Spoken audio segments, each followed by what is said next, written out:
a desalambrar, que la tierra es nuestra, es tuya y de aquel, de Pedro y María, de Juan y José. Bien.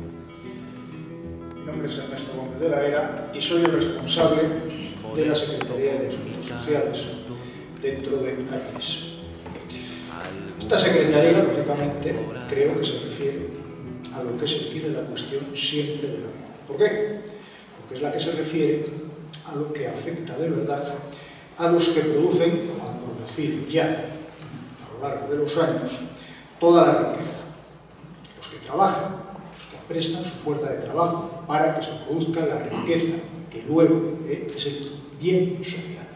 Sabéis que solamente hay dos elementos que produzcan riqueza, y uno de ellos, desde luego, no es el capital.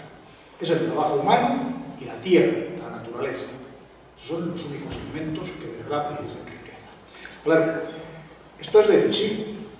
Esta serie de personas siguen siendo las decisivas, siguen siendo mayoritarias en la sociedad, pero están divididas por un sinfín de cosas. De todos modos, un partido como es AIRES no puede desentender esto. Nuestra obligación es tratar de convertir esto, que es una realidad en sí, en una realidad para sí, hablando en términos ideológicos quizá muy antiguos. Desde luego, como no se puede conseguir esto, es con la situación actual, como diría Miguel, postmoderna, de los amantes de los like. Así no se puede conseguir. Tampoco es que se pueda conseguir con algo muy tradicional. En España estaba muy de moda en los siglos XVI y XVII, el arbitrismo, el crear programas maravillosos, pero que no tenían ninguna entidad real. Esto, posteriormente, fuera de España, Engels lo llamó aquello en que se entretenían algunos en los primeros tiempos del partido, crear sociedades ideales, pero que no tenían realidad. Hacer esto que pretende hacer AIRES tiene unas grandes dificultades. Por una parte, hay una dificultad subjetiva para nosotros, que es la debilidad de nuestras fuerzas. Nosotros acabamos de nacer, estamos en una situación de debilidad.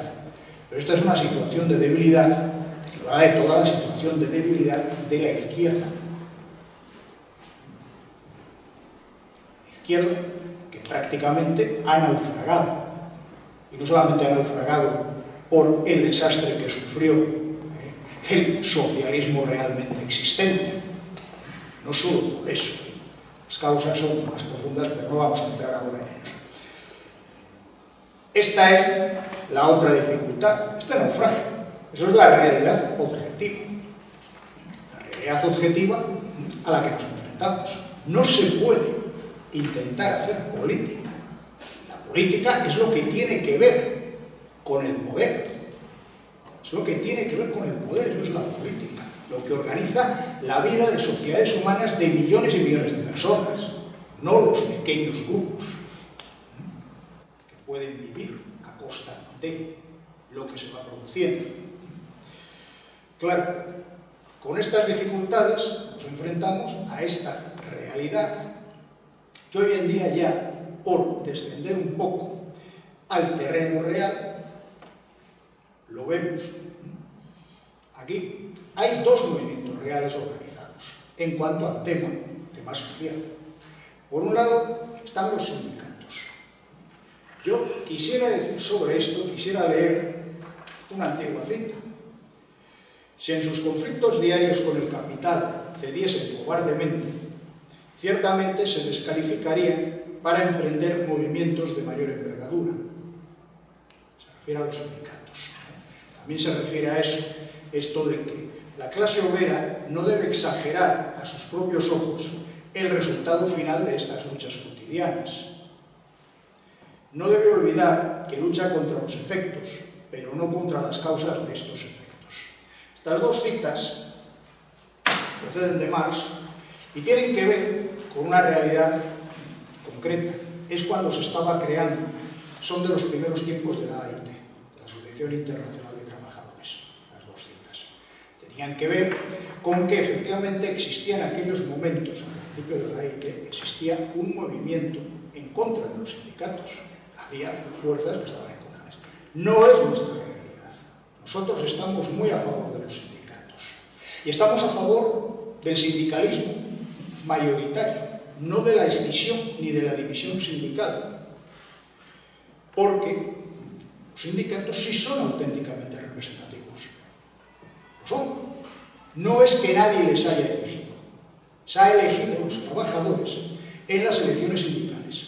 Y cuando digo que los han elegido, no nos engañemos, a quien votan mayoritariamente los trabajadores españoles es a Comisiones Obreras y a UGT. Y a diferencia de las elecciones políticas en las cuales el abstencionismo es creciente, en las elecciones sindicales el abstencionismo es muy pequeño. Lo habitual es que vote más del 85% de los trabajadores llamados a votar en esas elecciones. Y más de las 3/4 partes de los alrededor de 200.000 delegados y delegadas que representan a los trabajadores, a ese más del 85% de trabajadores que han votado, más de las 3/4 partes de los alrededor de 200.000 elegidos y elegidas, pertenecen a Comisiones Obreras y UGT. La división sindical no sirve absolutamente para nada. Pero claro, si analizamos un poco esto, la realidad es que esto es una fortaleza, pero luego está la debilidad. Porque los sindicatos son representativos, pero no actúan.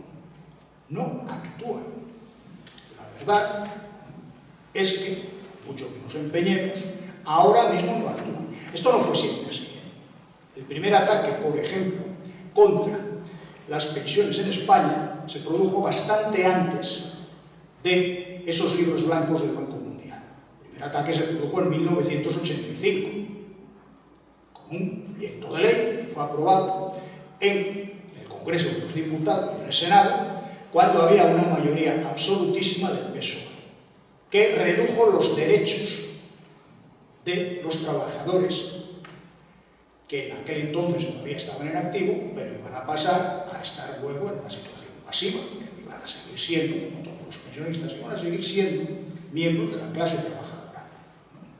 Quiero recordar que el 20 de junio de 1985 hubo una huelga general en España, en la cual participamos más de 4 millones de trabajadores, efectivamente queda algo lejos de lo que pasó en la del 14 de diciembre de 1988, queda algo lejos, porque la del 20 de junio de 1985 fue convocada única y exclusivamente por comisiones obreras. Pero hoy la situación, todos lo sabemos, está lejos de eso. Esa es la debilidad. Pero una cosa es que no se esté atacando el problema, eso nos llevaría bastante lejos, y otra cosa es que los sindicatos no sean representativos, y menos aún que haya que extinguirlos y crear cada vez sindicatitos más pequeños. No es por ahí por donde nos encontrarán nosotros. Desde luego, precisamente en la lucha de las pensiones es la única en la que existe un movimiento social auténticamente masivo, eso es cierto, pero que tiene también sus dificultades. Actúa, efectivamente.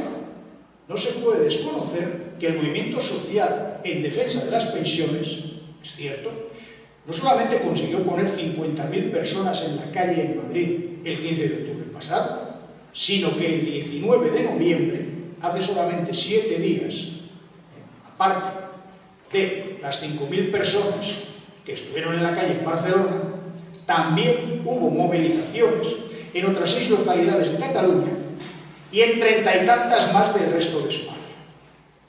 Esto es así, pero claro, eso en sí mismo no consolida. Es decir, por un lado hay una representatividad muy grande, pero ninguna acción. Por el otro lado hay una actuación, pero no se consolida, porque los movimientos sociales no consolidan. Para eso es necesario, para consolidar, es necesaria una dimensión política. Eso es lo que pretende hacer AIRES. Por eso nosotros participamos en todo. Yo sigo pagando regularmente todos los meses la cuota a comisiones obreras. Y a la vez llevo muchísimo tiempo asistiendo todos los lunes, junto con otros compañeros de AIRES, a las movilizaciones de a la universidad y a todas las demás que se organizan. ¿Por qué? Porque tenemos que dar unidad a eso. No nos podemos cruzar de brazos y pensar que de espaldas los unos a los otros vamos a llegar a algo, porque eso es imposible. Pero, repito, hace falta darle una dimensión política, por eso existe AIRES, porque quiero terminar también, mejor esto es muy pesado, pero quiero terminar también con otra cita. Esta cita también es de Marx, pero es bastante anterior a los tiempos de la AIT. Está literalmente sacado de la ideología alemana. Ese libro que ahora se dice que nunca existió, porque es verdad que nunca llegó a publicarse, y lo que muchísimos años después se publicó, pues lo cierto es que no fue enviado a la imprenta precisamente por sus autores, por Marx y Engels. Pero hay una cosa que es cierta, que sí que escribieron esto.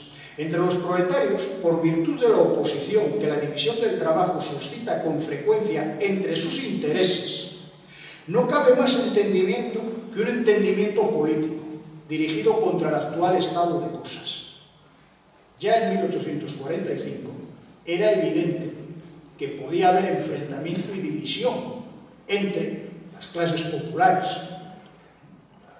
pero esa división se tenía que soslayar, decían Marx y Engels, a través de ese entendimiento político, a través de la lucha política. Para esa dimensión es para lo que ha nacido y existe AIRES. Muchas gracias. Yo pregunto a los presentes si no se han puesto a pensar que esta tierra es de nosotros y no del que tenga más.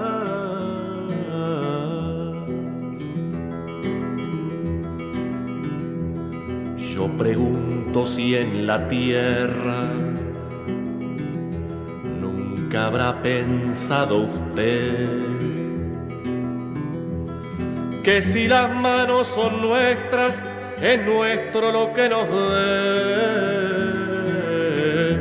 A desalambrar, que la tierra es nuestra, es tuya y de aquel, de Pedro y María, de Juan y José.